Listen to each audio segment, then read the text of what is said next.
Dreams are not random, they are messages from the unconscious mind. What if everything you dreamed last night was not just noise, but a carefully coded letter written by the deepest part of your own mind? Most people wake up, shake off their dreams like dust from their shoulders, and move forward with their day, completely unaware that they just ignored one of the most powerful communications they will ever receive in their lifetime.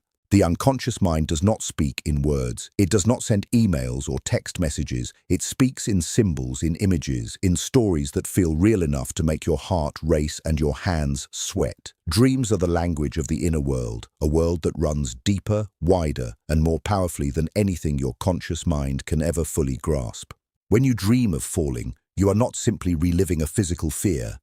When you dream of a dark figure chasing you, something inside you is desperately trying to get your attention. The unconscious does not lie. It does not flatter you. It does not tell you what you want to hear. It tells you exactly what you need to know, wrapped in symbols that require your courage and your honesty to decode. Ignoring your dreams is like receiving a life-saving letter and throwing it in the trash without opening it. The message was sent. The question is, are you brave enough to read it? The shadow. The dark side. You refuse to see in yourself. What if the monster chasing you in your nightmare is not your enemy, but actually the most important part of you that you have been running from your entire life? Every human being carries within them a hidden dimension, a collection of traits, desires, fears, and impulses that society told them to suppress, hide, and deny. This hidden dimension is not evil by nature. It is simply the part of you that was rejected. The anger you were told was wrong. The ambition you were told was selfish. The grief you were told was weakness. Over years and decades, this rejected material does not disappear. It sinks deeper into the unconscious, grows stronger in the darkness, and begins showing up in your dreams as terrifying figures, dark shadows, and threatening presences. Here is the shocking truth. The more you run from that shadow in your dreams, the more power it gains over your real life. It begins controlling your reactions without your knowledge. It causes you to lash out at people you love. It makes you self-sabotage at the very moment of your greatest opportunity. But the moment you stop running, the moment you turn around in that dream and face the dark figure, something miraculous happens. The shadow does not destroy you. It transforms. It becomes a source of unimaginable strength, creativity, and wholeness. Your greatest enemy in your dreams is waiting to become your greatest ally in your life.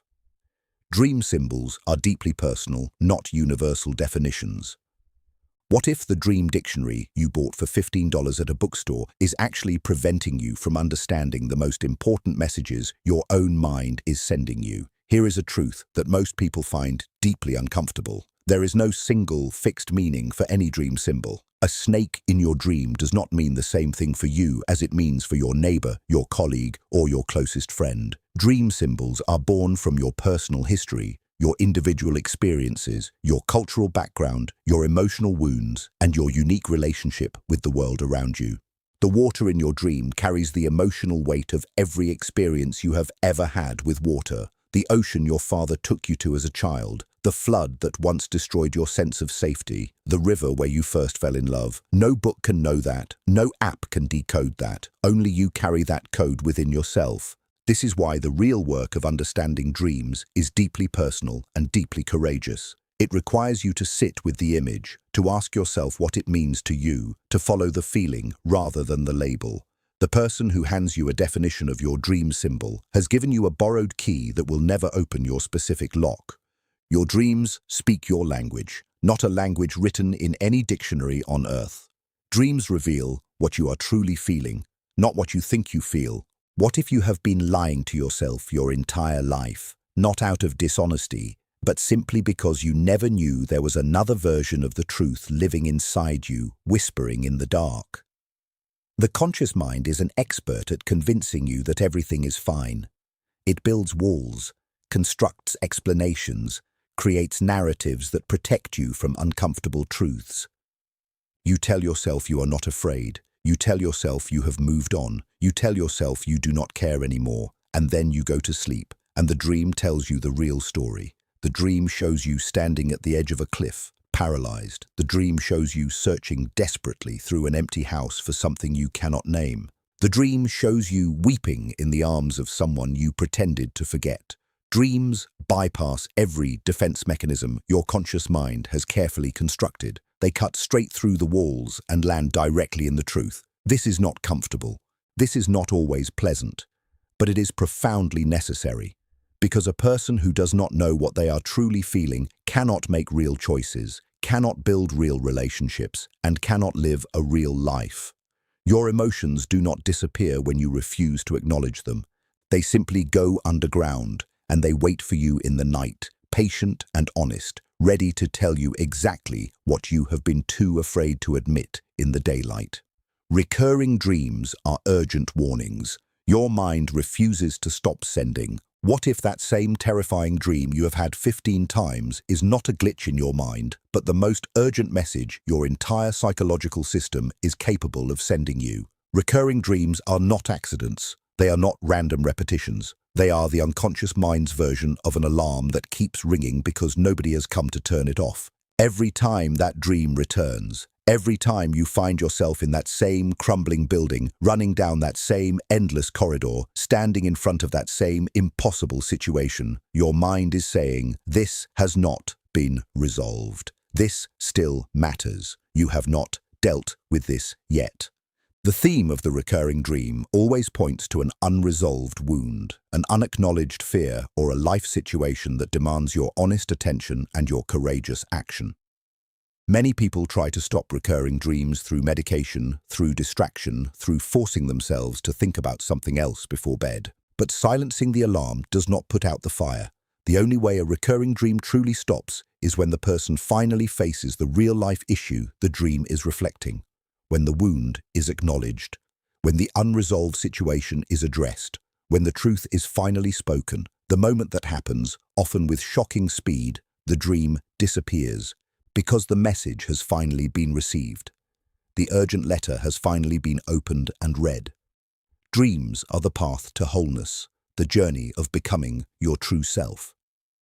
What if the entire purpose of your dream life, every single night of dreaming you have experienced since childhood, has been guiding you toward becoming the most complete, the most authentic, and the most powerful version of yourself that you are capable of becoming? There is a process at work in the human psyche, a natural, powerful movement toward wholeness and self-realization that operates whether you are aware of it or not. Your dreams are one of the primary tools through which this process communicates with you. Every dream that shows you a hidden room in a house represents an unexplored dimension of your own personality. Every dream that places you on a journey represents the progress or the obstacles in your real psychological development. Every dream that shows you a wise old figure offering guidance represents the deepest wisdom that already lives within you, waiting to be recognized and trusted. The dream world is not separate from your waking life. It is the mirror, the map, and the teacher of your waking life. People who learn to work with their dreams, who take them seriously, who sit with them honestly, who follow the threads they offer, report profound transformations in their relationships, their creativity, their sense of purpose, and their experience of being alive. Your dreams are not just nighttime entertainment. They are the nightly curriculum of the most important school you will ever attend, the school of becoming fully, courageously, and magnificently yourself. What if I told you that every single night, while you lie there thinking you are doing nothing, the deepest, most intelligent part of your mind is working tirelessly to save your life? What if the dream you had last night, the one you dismissed over your morning coffee, the one you called just a weird dream, was actually carrying the single most important message you will receive this entire year? What if the answers you have been desperately searching for in books, in therapy, in long conversations with friends at midnight, what if those answers have been arriving every single night, delivered directly to you, written in a language so personal, so precise, so shockingly accurate that no artificial intelligence on Earth could ever replicate it? What if the dark figure chasing you in your nightmare is not your enemy, but the most powerful part of yourself, begging you to finally stop running?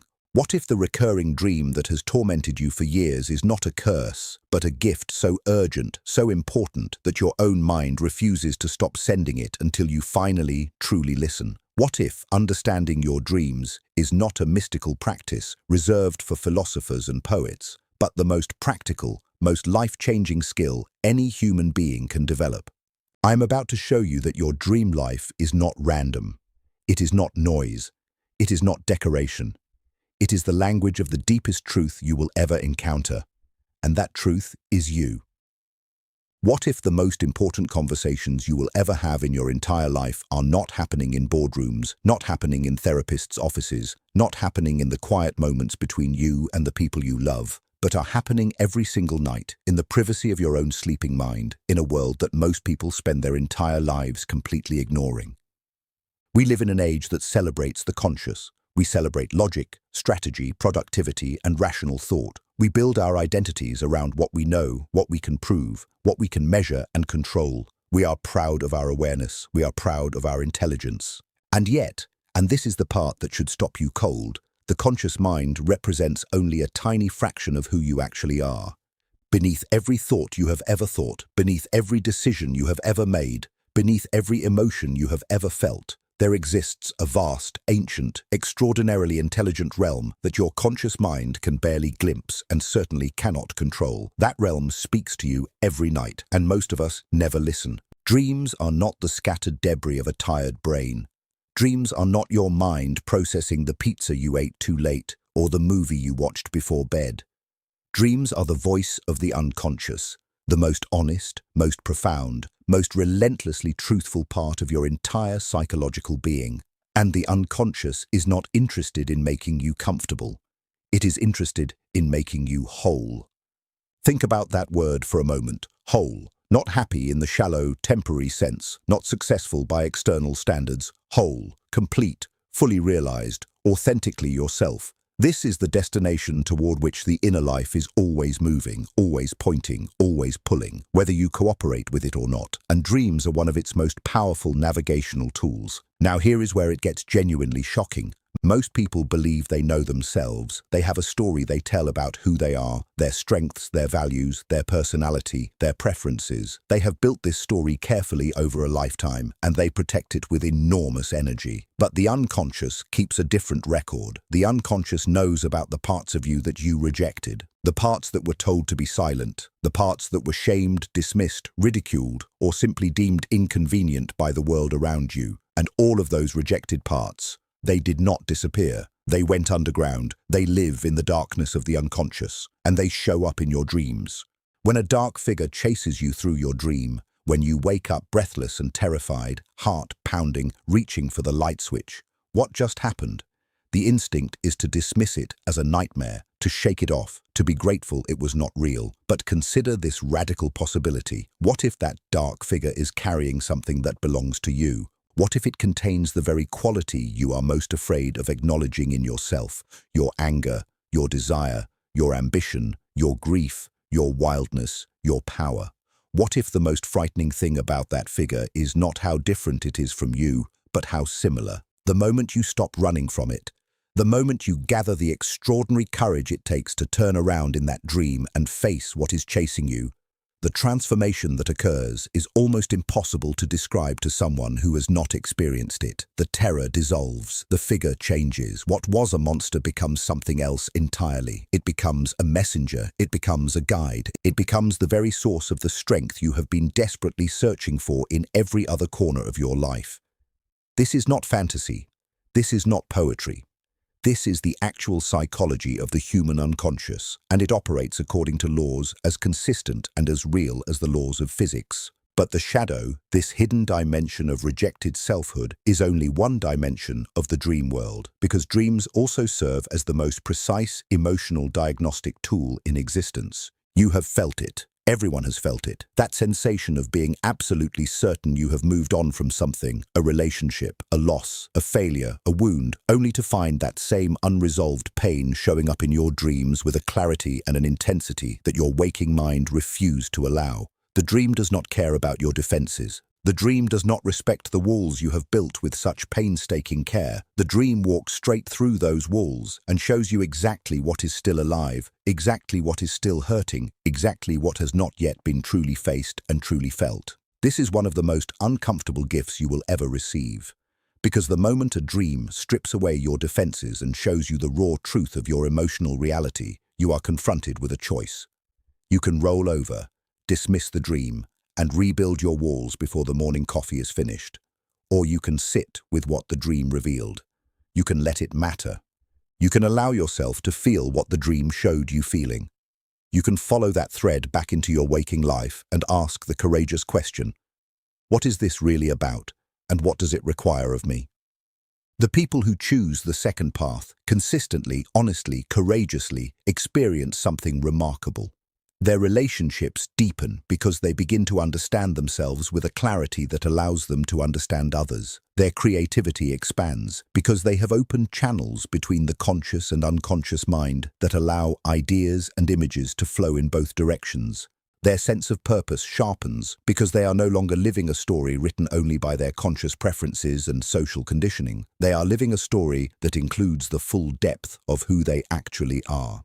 And then there are the recurring dreams. Oh, the recurring dreams. If you have a dream that comes back again and again, whether it returns every week or surfaces every few months like a tide, please, I am asking you with absolute seriousness, do not dismiss it. That dream is the most urgent psychological communication you are capable of receiving. The unconscious is not repeating itself because it has nothing better to do. It is repeating itself because the message has not been received, because the wound has not been acknowledged, because the unresolved situation that the dream is reflecting still sits there in your life, untouched and unaddressed, demanding your attention with growing intensity. Think of it this way.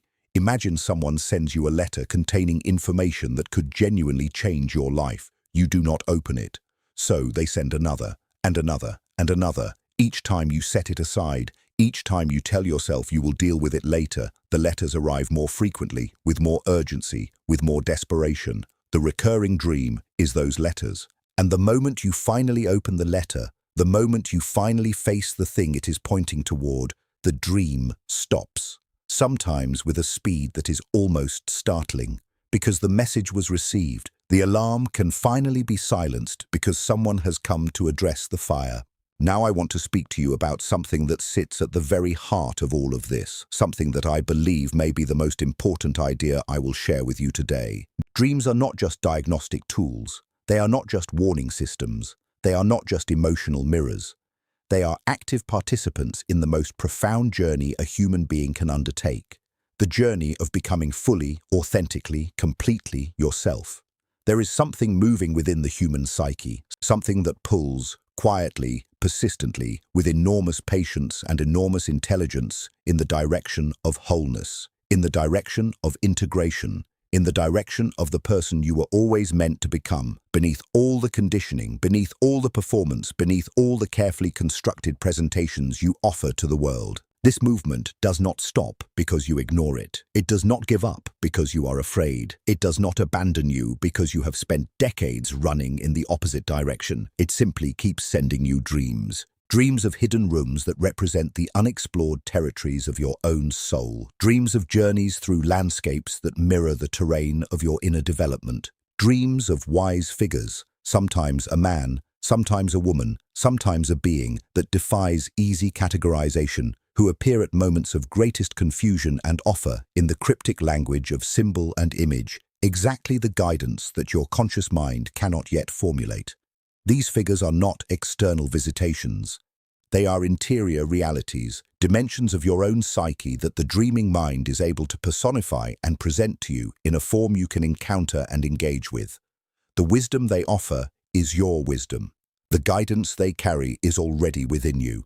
The dream is simply showing you what you already know at a level deeper than thought, deeper than language, deeper than the carefully edited story you tell yourself about who you are and what you are capable of. I want to be absolutely clear about something that this understanding demands. The work of engaging honestly with your dream life is not comfortable work. It is not for the person looking for easy answers or pleasant confirmations. The unconscious is not a cheerleader. It is not interested in making you feel good about yourself in the shallow, momentary sense. It is interested in your genuine growth, your authentic development, your real transformation. And real transformation, every person who has ever undergone it will tell you, is simultaneously the most difficult and the most profoundly rewarding experience a human life can contain. There will be dreams that disturb you deeply, dreams that force you to look at aspects of yourself you would desperately prefer to deny, dreams that shatter comfortable illusions you have spent years constructing. These dreams are not your enemies. They are, in the deepest and most honest sense, your greatest allies, because they are pulling you toward a version of yourself that is more real, more alive, more complete, and more free than the version you have been presenting to the world. The person who learns to sit with their dreams, not to analyze them coldly like puzzles to be solved, but to engage with them warmly, curiously, honestly, the way you would engage with a deeply trusted friend who sometimes tells you things you do not want to hear, that person undergoes a transformation that affects every dimension of their life. The quality of their relationships changes. The nature of their creativity changes. Their relationship with fear changes. Their experience of meaning and purpose changes. They begin to feel, perhaps for the first time in their lives, that they are not simply surviving the experience of being alive, they are participating in it fully, richly, deeply. And it begins with something that costs nothing and requires no special equipment, no expensive program, no elite qualification. It begins with the decision to take your dreams seriously, to write them down when you wake, to sit with the images they leave behind, to ask, not what does this symbol mean in some external reference book, but what does this mean to me? What does this house, this road, this figure, this feeling mean in the context of my life, my history, my fears, my longings? Your dreams are speaking your language, not a borrowed language, not a generic language. Your specific, personal, irreplaceable language, built from every experience you have ever had, every wound you have ever carried, every joy you have ever felt, every person who has ever mattered to you. No one else in the history of the human race has ever had exactly your dream for exactly your reasons. That is not a small thing. That is an almost miraculous specificity. That is the unconscious mind treating you not as a category, not as a type, not as a case study, but as the unique, irreplaceable individual that you actually are. So what does it mean, really mean, to understand your dreams? It means accepting the humbling and liberating truth that you are vastly more complex, vastly more interesting, and vastly more capable than your conscious mind has ever allowed you to fully recognize. It means agreeing to a relationship with yourself that includes the parts you find frightening and the parts you find shameful and the parts that do not fit neatly into the story you have always told about who you are. It means being willing to be surprised by yourself, even shocked by yourself, in service of becoming more genuinely and completely yourself. The unconscious does not demand perfection. It does not demand that you arrive already whole and already healed. It simply asks that you show up, that you pay attention, that you take seriously the remarkable, intricate, deeply personalized communications that arrive every night in the privacy of your sleeping mind from the deepest intelligence you will ever have access to. Your dreams are not random. Your dreams are not noise. Your dreams are the voice of the part of you that knows what you need even when you do not. They are the part of you that remembers what you have been trying to forget. They are the part of you that sees where you are going even when you feel completely lost. And they are faithful, extraordinarily, almost stubbornly faithful. They will keep sending the message as long as you need to receive it. They will keep showing you the door as long as you have the courage to open it. The question, the only real question, is whether you are finally ready to listen. What if the single most transformative decision you could make, starting tonight, costs nothing, requires no external resource, and is available to every single human being on Earth, regardless of their education, their background, their circumstances, or their history? The dream world has always been there. It has been speaking to you since childhood. It has been sending its symbols, its warnings, its invitations, and its revelations through every phase of your life, patiently, persistently, without judgment, without giving up on you even when you gave up on yourself. The real meaning of dreams is not found in symbols and their definitions.